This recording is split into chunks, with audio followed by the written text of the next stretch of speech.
নারায়ণ কৃপা লাভের জন্য কমেন্টে লিখুন ওম নমঃ ভগবতে বাসুদেবায় অথবা জয় শ্রীহরি। রমা একাদশীর পালন কেন জরুরি? শাস্ত্র মতে পালনের পর সঠিকভাবে পালন না করলে ব্রতের পূর্ণ ফল লাভ হয় না। তাই একাদশী ব্রতের সমাপ্তি হিসেবে পালন অত্যন্ত গুরুত্বপূর্ণ।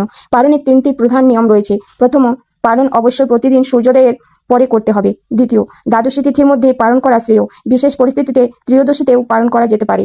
তৃতীয়, হরিবাস শেষ হওয়ার পরে পালন করা উচিত। হরিবাস শেষ হওয়ার আগে পালন করলে ব্রতের ফল নষ্ট হতে পারে। পালনের দিন কি কি নিয়ম মানবেন? পালনের দিন শান্ত মন, ভগবানের স্মরণ থাকুন, কারো নিন্দা, অপবাদ, ক্রোধ, হিংসা বা অসত্য কথা বলা থেকে বিরত থাকুন। ব্রহ্মচর্য পালন করুন এবং সৎ আচরণ বজায় রাখা অত্যন্ত শুভ বলে বিবেচিত করা হয়েছে। রাতে ভজন, নাম সংকীর্তন, স্রোত পাঠ বা ভগবানের কীর্তন শ্রবণ করলে বিশেষ পুণ্য লাভ হয়। পালনের দিনের পূজার প্রস্তুতি। ভোরে স্নান সেরে পরিষ্কার বস্ত্র পরিধান করুন। পূজার স্থানে একটি পরিষ্কার আসন বিছিয়ে নিন। প্রয়োজনীয় উপকরণ: ভগবান বিষ্ণু বা নারায়ণের ছবি বা মূর্তি, হলুদ কাপড়, রলি বা সিন্দুর, মৌলি, ফুল, তুলসী পাতা, ধূপ ও প্রদীপ, ফল বা মিষ্টি, পান, সুপারি, লবঙ্গ, এলাচ, পঞ্চমৃত্যুর জন্য দুধ, দই, ঘি, চিনি ও গঙ্গাজল। পূজার আগে গঙ্গাজল মিশ্রিত জল ছিটিয়ে স্নান ও উপকরণ শুদ্ধ করে নিন। প্রথমে শ্রী গণেশের স্মরণ করুন, তারপর ভগবান শ্রীহরি ধ্যান করে তাকে আসনে প্রতিষ্ঠা করুন।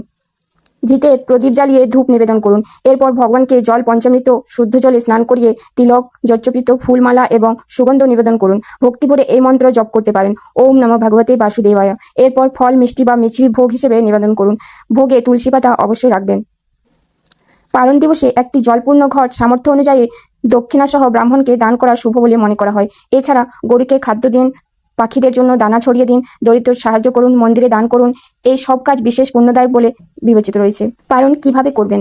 পূজা সম্পন্ন হওয়ার পর ভগবানের সামনে বসে অন্তত 5 বার এই মন্ত্র জাপ করুন, ওম নমঃ ভগবতে বাসুদেবায়।